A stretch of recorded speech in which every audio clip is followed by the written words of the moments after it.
Наадам самардаг зүлгнээс болж өнгөрсөн жил Хөрөвсөн Сүхбат зам тэргүүдийн хөгчүүд хальтарж унж бэртээгүй бол наадмын төрөв өөрч байх байсан юм билээ. Хангаа аврагын хэлдгээр наадмын барилдаан бол хөгчүүдийн 1 жилийн хөдөлмөр биш, 1 насны хөдөлмөр байдаг. Төв цэнгэлдэх хүрээлэнгийн захирал ингэж харахад хөгчүүд амь зүйлэг тарих боломж байна уу гэж асуусан. Цаг хугацаа, хөрөнгө мөнгөний хувь боломжгүй юм байна лээ. Би ажлаа аваад жилч болоогүй. Энэ жилийн наадмаа сайхан хийндээ гэж хэмнийг яриад зогсож байна. Тэгэхээр өнгөрсөн жилийн алдааг давтахгүй гэх баталгаа байна. Стандарт бос зүйлийг зориултын бос жирэмж тавьсан тодорхой байхад эрхэм захирал хөл бөмбөгийн стандарт яаж зуны урдаг шоуны мөнгөөр бодож суулгах зөв үү?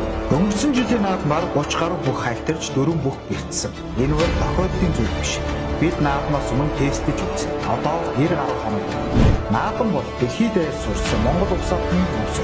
Энэ спортод сэтгэлгүй хандсан хүмүүс хариуцлага тооцох ёстой гэж үндэсний бүхий холбооны тэргүүн багаж хэллээ.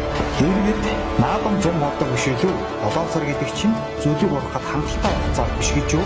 Эсвэл хөхөө өрдөггүй зүйлийг дээр хийсэн юм болов уу гэж сэтгэл үлдээж байна. Зарим мэргийг төрийн бус байгууллагуудын зүгээс байгалийн зүйлийг 20 хоногийн дотор тариулна гэсэн санаачлаг гаргаж байна. Наадам самардаг биш. Хөгчүүд хайлтгүй байгалийн зүйлтэй болох юмсандаа монголчууд байна.